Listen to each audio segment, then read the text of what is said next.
తిరుమల లడ్డు వివాదం కాస్త ఇప్పుడు జగన్మోహన్ రెడ్డి డిక్లరేషన్ వివాదంగా మారింది. అయితే మొదట్లో తిరుమల లడ్డు వివాదానికి సంబంధించి ఆ లడ్డూలో యానిమల్ రిలేటెడ్ ఫ్యాట్ ఆయిల్స్ కలిసాయని చెప్పేసి ముఖ్యమంత్రి చంద్రబాబు నాయుడు గారు చేసినటువంటి వ్యాఖ్యలు వైసీపీకి తీవ్రంగా నష్టాన్ని చేకూర్చాయి. ఆ తర్వాత జగన్మోహన్ రెడ్డి తిరుమల పర్యటనకు వస్తున్నట్టు ఆయన ప్రకటించడంతో ఒక్కసారిగా ఆయన అన్యమతస్థుడు, ఆయన తిరుమలకి ఎలా వస్తారంటూ కూడా మాట్లాడుతూ వచ్చారు. సో ఆయన వెంటనే డిక్లరేషన్ ప్రకటించాలని చెప్పేసి కూడా చెప్తూ వస్తున్నారు. ఇక మరోవైపు హిందూ ధార్మికతను దెబ్బతీసే విధంగా గత ప్రభుత్వం చేసినటువంటి చర్యలకు విపరీతంగా విరుద్ధంగా దానికి వ్యతిరేకంగా డిప్యూటీ సీఎం పవన్ కళ్యాణ్ కూడా దీక్ష చేపట్టినటువంటి సంగతి మనకు తెలిసింది. సో ఈ లడ్డు వివాదం కాస్త ఇప్పుడు రాజకీయ వివాదానికి మారడానికి గల కారణాలేంటి?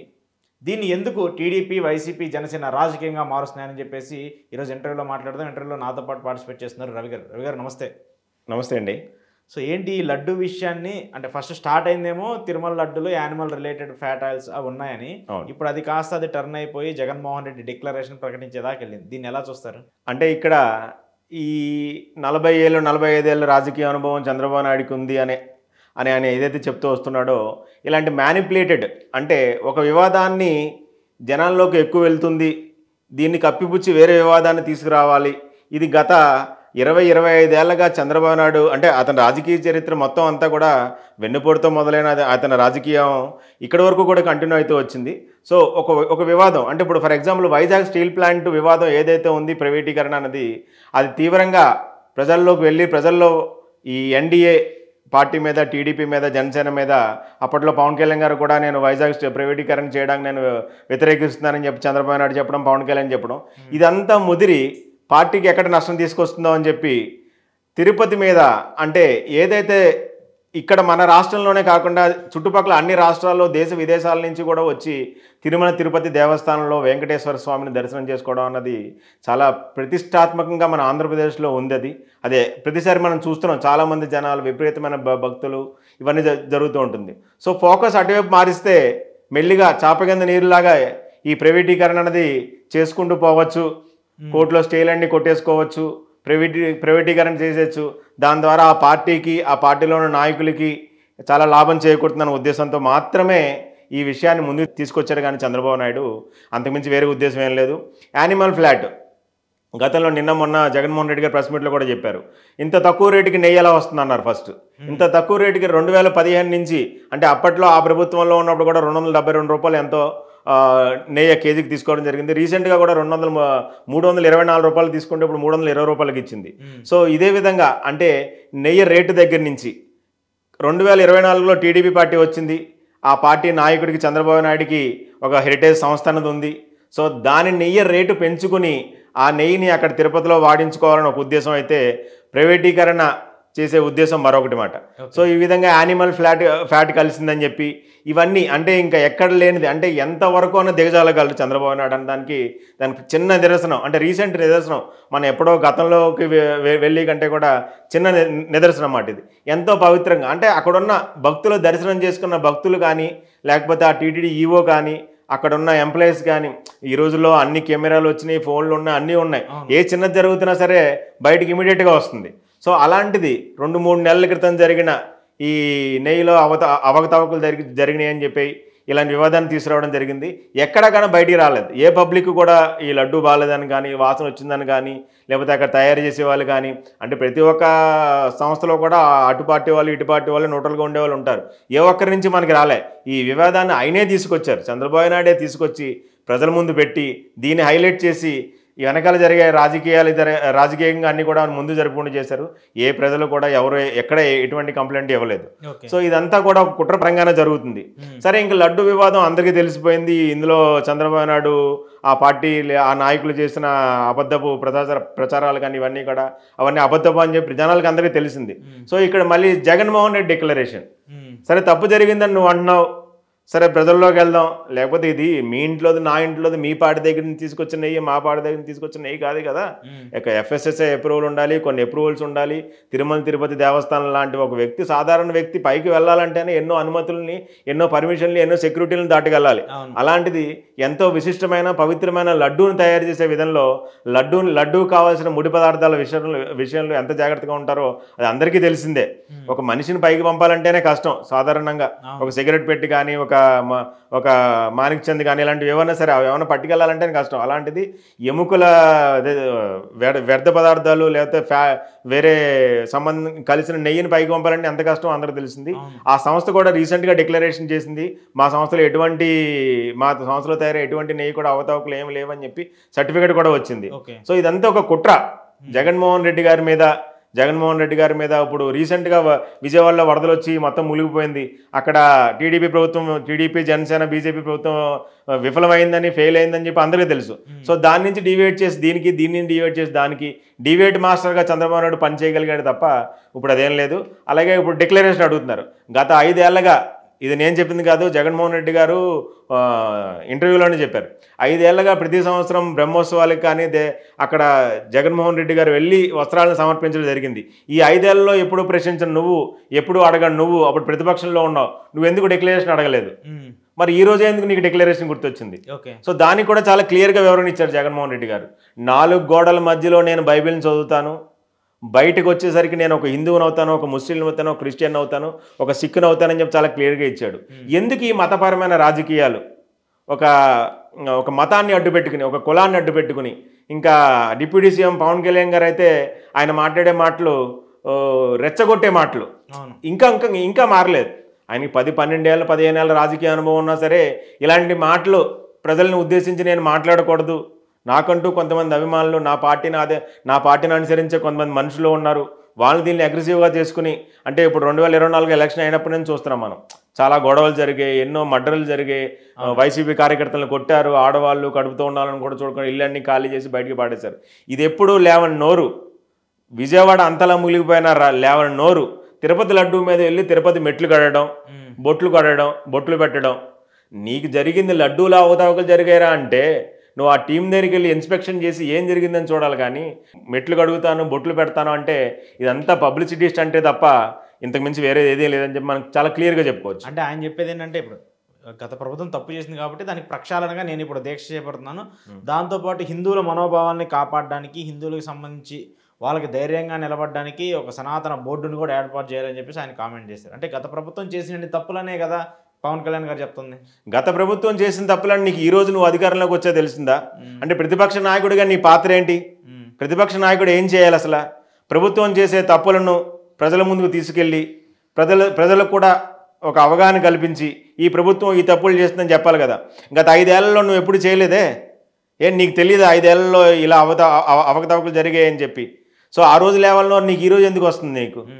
సో ఈరోజు నీకు పవర్ ఉంది, ఓ డిప్యూటీ సీఎం పోస్ట్ ఎవరో ఇచ్చారు నీకు. సో అక్కడికి వెళ్ళి గుడిమెట్లకి అడిగితే ఒక 100 మంది జనాలు వచ్చి నేను చూడడానికి మామూలుగానే జనాలు వస్తారు, ఓ 100 మంది జనాలు వచ్చి మిమ్మల్ని చూసి పబ్లిసిటీ అంటేగా నేషనల్ మీడియాలో కానీ లోకల్ మీడియాలో కానీ పాపులారిటీ తెచ్చుకుందాం అని నువ్వు అనుకుంటున్నావు. అంటే మరి ఇది ఎందుకు విజయవాడలో జరగలేదు? విజయవాడ ప్రజలు అంతలా నష్టపోయారు, అప్పుడు నువ్వు ఎందుకు బయటికి రాలేదు? అప్పుడు నీకు దీక్ష చేపట్టాలని అనిపించలేదా? అంటే ఆ ప్రజలు నష్టపోయారు, ప్రజలకి అన్ని దగ్గరుండి అందివ్వాలని సరిపడి నీకు అనిపించలేదా? క్లియర్గా మనకు వీడియో కూడా లీక్ అయింది. చంద్రబాబు నాయుడు తెనాలి ఎమ్మెల్యే నాదెండ్ల మనోహర్ని తిడుతున్నాడు, ఎక్కడ సప్లై అవ్వలేదు, 10-20% కూడా ఫుల్ఫిల్ చేయలేకపోయావు నువ్వు ఏంటి అని. సో అప్పుడు ఎందుకు రాలేదు? పోనీ నీ పార్టీ, నీ నాయకుడు, నీ పార్టీ నుంచి వెళ్ళిన మినిస్టర్ ఉన్నాడు కదా, నువ్వు అప్పుడు ఎందుకు బయటికి రాలేదు? సో పవన్ కళ్యాణ్ అనేది ఒక పబ్లిసిటీ స్టంట్ గురించి తప్ప ఇంకో మాట మీరు అన్నారు సనాతన ధర్మం. సనాతన ధర్మం అనేది 3 పెళ్ళిళ్ళు చేసుకుంటే సనాతన ధర్మం అవ్వదు. సనాతన ధర్మం అంటే ఒక కట్టుబాటు, ఒక సాంప్రదాయం. సో అన్ని సాంప్రదాయాలు, అన్ని కట్టుబాట్లు నీకుంటే నువ్వు 3 పెళ్ళిళ్ళు చేసుకో. అంటే అది వ్యక్తిగతంగా ఆయనకు జరిగిందంటే వ్యక్తిగతంగా కాదు. అక్కడ ఆయన అన్నది ఏంటి? నేను సనాతన ధర్మానికి కట్టుబడి ఉంటాను అన్నారు. సనాతన ధర్మం కోసం ఏదైనా చేస్తా అన్నారు. ఆ సనాతన ధర్మం అంటే ఏంటి అసలు? సనాతన ధర్మం అంటే ఒక కట్టుబాటు, ఒక సాంప్రదాయం. సో మనం హిందువులో పుట్టాం. మనం ఇప్పుడు హిందువుగా పుట్టినందుకు, ముస్లింగా పుట్టినందుకు, క్రైస్తవుగా పుట్టినందుకు, సిక్కులుగా పుట్టినందుకు కొన్ని సాంప్రదాయాలు ఉంటాయి. సో ఆ సాంప్రదాయాలు మనం అందరూ రెస్పెక్ట్ చేయాలి. సో హిందువుగా పుట్టిన నీ ధర్మం ఏంటి? నచ్చకపోతే నీ ఇష్టమైన పెళ్ళిళ్ళు చేసుకోమనా? అంటే విడాకులు ఇవ్వకుండా ఇంకో పెళ్లి చేసుకున్నావు. పోనీ ఫస్ట్ దానికి విడాకులు ఇచ్చి రెండోది చేసుకున్నావు, రెండో ఆవిడికి విడాకులు ఇవ్వకుండానే 3వ పెళ్లి చేసుకున్నావు. సో నువ్వు సంప్రదాయాలు, నీ పద్ధతులు నువ్వే పాటించట్లేదు, ఇంక నువ్వు సనాతన ధర్మం నువ్వెలా చెప్తావు? అంటే ఈ దీక్షలో నేను చెప్పులు వేసుకుని నడవచ్చు, ఈ దీక్షలో నేను చెప్పులు వేసుకోకూడదు. మనం చాలా వీడియోలు చూసాం. వెంకటేశ్వర స్వామి ఫోటో ఇస్తున్నప్పుడు సామాన్యంగా మనకు తిరుపతి లడ్డు ప్రసాదం పెడుతుంటేనే మనం చెప్పులు ప్రసాదం తింటాం. ఒక ఫోటో ఇస్తుంటేనే నువ్వు చెప్పులు వేసుకుని ఫోటో తీసుకున్నావు. అక్కడ లేని నీ సంస్కారము, అక్కడ లేని నీ సాంప్రదాయము, అక్కడ నీ గుర్తురాలేదా నీ సనాతన ధర్మం. మరి నువ్వు సనాతన ధర్మానికి ఎలా కట్టుబడి ఉంటావు? ఇప్పుడు విజయవాడ గుడిమెట్లు కడిగి బొట్టు పెడుతుంటావు. నువ్వు గుడిమెట్లు కడుతుంటే నీకు బొట్టు అందించే వాళ్ళు ఒకళ్ళు, పసుపు అందించే వాళ్ళు ఒకళ్ళు. అందరూ అలాగే చేస్తున్నారా? ప్రజలందరూ ఎంతో భక్తి శ్రద్ధలతో వాళ్ళు చేసే పనులు అవి. ప్రతి మెట్టుకి బొట్టు రాసుకుంటూ, ప్రతి మెట్టుకి పసుపు రాసుకుంటూ, ప్రతి మెట్టుకి బొట్టు పెట్టుకుంటూ వెళ్ళే సాంప్రదాయం అది. నీకు పసుపు అందించేవాడు ఒకడు, వీడియో తీసేవాడు ఒకడు, కుంకుమ బొట్టు పెట్టించేవాడు ఒకడు. ఎందుకు ఈ నాటకాలు? ఎన్ని మెట్లు కడిగావు నువ్వు? తిరుపతి అలిపిరి మెట్లు మొదలు పెడితే అలిపిరి మెట్లు కానీ, శ్రీవారి మెట్లు కానీ లేచి వెళ్ళి పొద్దున మనం అక్కడ నుంచుంటే, లేకపోతే మనం దర్శనానికి వెళ్ళినప్పుడు నుంచుంటే ఎంతో కొన్ని వేల మంది పసుపు రాసి బొట్లు పెడుతూ వెళ్ళుంటారు. మరి నువ్వు ఎన్ని మెట్లు కడిగావు? అన్ని మెట్లు కడిగావా? అంటే ఈ 11 మెట్లు 21 మెట్లు కడిగితే సరిపోతుందని నీ సిద్ధాంత్ గారు నీకు ఏమైనా చెప్పారా? ఎందుకు ఈ పబ్లిసిటీ స్టంట్లు? అంటే ఇదంతా రాజకీయం కోసం చేస్తారు. ఖచ్చితంగా రాజకీయం కోసమే. ఇప్పుడు జగన్మోహన్ రెడ్డి జనాల్లోకి వెళ్ళకూడదు, ఫస్ట్ వాళ్ళ ఎజెండా అన్నమాట.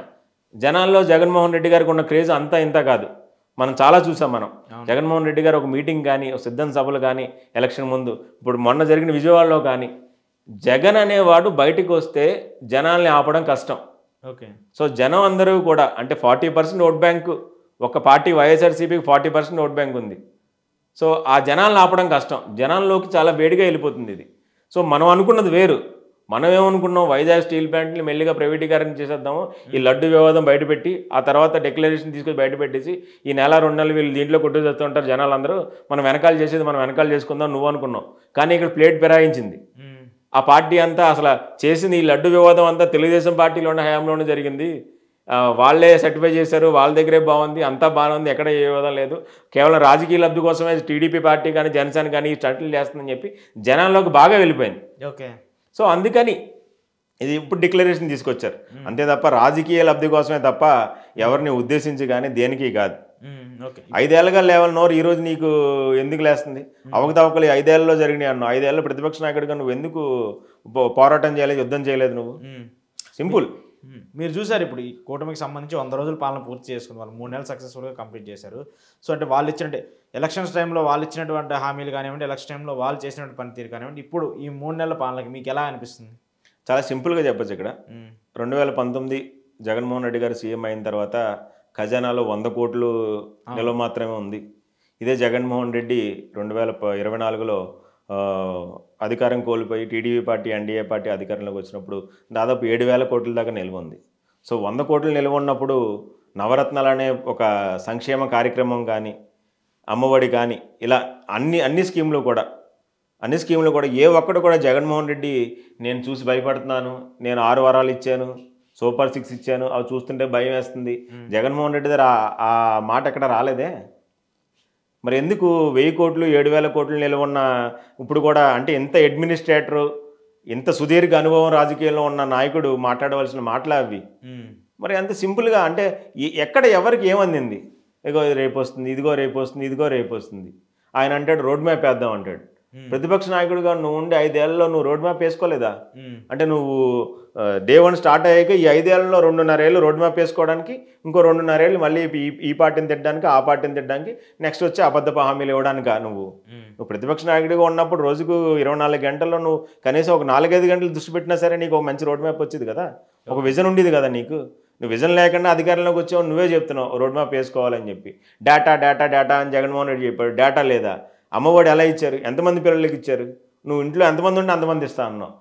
మన పాలకొల్లు ఎమ్మెల్యే అయితే నీకు 18,000, నీకు 15,000, నీకు 18,000 అన్నాడు. ఏది ఎవరికైనా ఇచ్చాడా 100 రోజుల పాలనలో? ఇదిగో ఈ సంక్షేమం నాకు అందింది అని ఎవరైనా ఏ ఒక్కరైనా చెప్పారా? ఈ 100 రోజుల పాలనలో జరిగింది ఏంట్రా అంటే సింపుల్గా చెప్పుకోవాలంటే విజయవాడ నష్టం. చంద్రబాబు నాయుడు ఇల్లు ములగకూడదు అన్న ఒక దురుద్దేశంతో ఆ గేట్లను అప్పటికప్పుడు ఎత్తేసి విజయవాడలో కొన్ని లక్షల మందికి తీవ్ర నష్టాన్ని కలిగించాడు. 2, ఎంతో పవిత్రంగా భావించుకునే మన తిరుమల తిరుపతి దేవస్థానాన్ని జనాలందరూ కూడా ఒకసారి చెడుగా ఆలోచించే విధంగా చేశాడు. లడ్డూల్లో కల్తీ జరుగుతుంది. మనకి సామాన్యంగా చూసుకుంటే అన్నవరం ప్రసాదం ఒకటి, తిరుపతి ప్రసాదం ఒకటి, ఇలా మనకి విశిష్టమైన దేవాలయాల్లో కొన్ని దేవాలయాల ప్రసాదాలు చాలా ఇష్టం మనకి. తిరుపతి లడ్డు ఎన్నాళ్ళు ఉన్నా సరే పాడవద్దు. ఇప్పుడు జనాలందరికీ అనుమానం వచ్చింది, 4 లడ్లు కొనుక్కునేవాడు 1 లడ్డే కొనుక్కున్నాడు. ఈ విధంగా టీటీడీ ఆదాయాన్ని కూడా గండి కొట్టారు వీళ్ళు. సో దేవుడు ఏది క్షమించడు. తిరుమల తిరుపతి దేవస్థానంతో వెంకటేశ్వర స్వామితో పెట్టుకున్న వాళ్ళు ఎవరూ కూడా వాళ్ళ చరిత్ర ఈరోజు వరకు బాగుంది అని చెప్పి నేను ఎక్కడ అనుకోవట్లేదు. భగవంతుడు అనేవాడు ఖచ్చితంగా ఉన్నాడు. సో అందుకని రాజకీయ లబ్ధి కోసం ఇలాంటి దేవస్థానాల మీద, దేవాలయాల మీద, లేకపోతే దేవుళ్ళ మీద ఇలాంటి రాజకీయాలు చేయకూడదన్నది నా విజ్ఞప్తి. ఓకే, కంక్లూడ్ చేస్తే ఒక పాయింట్, ఈ వైసీపీకి సంబంధించిన నేతలందరూ అంటే జగన్మోహన్ రెడ్డి అధికారంలో ఉన్నప్పుడు ఆయన చుట్టూ అందరూ చేరారు, ఆయన్ని భజన చేయటం అంటారా ఏదంటారో ఆయన్ని రెచ్చగొట్టారు. ఇప్పుడు ఆయన ఓడిపోయిన తర్వాత ఒక్కొక్కరుగా వదిలేసి వెళ్ళిపోతున్నారు. ఆయనకి క్లోజ్గా ఉన్నటువంటి వ్యక్తులు కావచ్చు, ఆయన కుటుంబ సభ్యులు కానివ్వండి. సో వీళ్ళందరినీ అంటే జగన్మోహన్ రెడ్డికి ఇప్పుడైనా తెలుసుకునే ఆలోచన ఏమైనా వస్తుందా? వీళ్ళందరినీ వెళ్ళిపోవడం వల్ల పార్టీకి ఎందుకు నష్టం జరుగుతుంది, ఎందుకు నేను వీళ్ళని ఇంత మోసానని చెప్పేసి ఆయనకి ఏమైనా ఆలోచించే అవకాశం ఉంటుందా? వీళ్ళందరూ వెళ్ళిపోవడం వల్ల పార్టీకి ఏమైనా నష్టం జరిగే అవకాశం ఉంటుందా? చాలా క్లియర్గా చెప్పుకోవచ్చు దీనికి కూడా. మన అందరికీ తెలుసు పేరెంట్ నాని ఒక బహిరంగ సభలో చాలా క్లియర్గా చెప్పాడు, పార్టీలో ఉన్నది ఒకటి కార్యకర్త అయితే, రెండు జగన్మోహన్ రెడ్డి. ఓకేనా? కార్యకర్త కోసం, కార్యకర్తలు బాగోగులు వాళ్ళ సంక్షేమం కోసం నాయకుడు నిలబడతాడు. ఎమ్మెల్యేలు, ఎంపీలు, లేకపోతే రాజ్యసభ ఎంపీలు వాళ్ళందరూ ఎమ్మెల్సీలు వస్తుంటారు పోతుంటారు, కానీ పార్టీ కోసం నిలబడేది ఇద్దరే, ఒకడు నాయకుడు, రెండు కార్యకర్త. చాలా క్లియర్గా చెప్పాడు. సో ఎంతమంది వస్తుంటారు, ఎంతమంది వెళ్తుంటారు అన్నది మనకు పెద్ద మ్యాటర్ కాదు అసలు. గతంలో మనకి 62 మంది ఉన్నప్పుడు కూడా కొంతమంది 22 మందిని చంద్రబాబు నాయుడు తీసుకున్నాడు. ఆ తర్వాత కొంతమంది తప్పు తెలిసి మన దగ్గరికి వచ్చారు. సో 2019-24 మనతో చాలా ప్రజా సంక్షేమ పథకాలు అందించలే కూడా అందులో ఉన్నారు.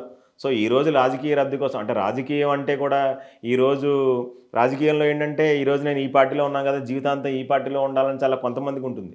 సో ఆ భావాలు కలిగిన వాళ్ళు చాలా తక్కువ మంది ఉంటారు. సో వాళ్ళకి రాజకీయం అంటే అది కదా, ఎక్కడ ప్రయోజనం కలిగితే అంటే వాళ్ళ దృష్టిలో వాళ్ళకి ఏం కలిగితే అది వెళ్తుంటారు పోతుంటారు, దానివల్ల పార్టీకి నష్టం జరగదు. పార్టీలో ఉన్నది 175 మంది, కొన్ని ఫ్యామిలీకి నలుగురిని వేసుకున్నా సరే 175 × 4 మా ఇది కొన్ని వందల్లోనే ఉంటారు. కానీ పార్టీకి 40% ఓట్ బ్యాంక్ ఎలా వచ్చింది? కార్యకర్తల నుంచే వచ్చింది. సో కార్యకర్తలు ఉన్నంత వరకు పార్టీకి ఎటువంటి ఇబ్బంది జరగదు.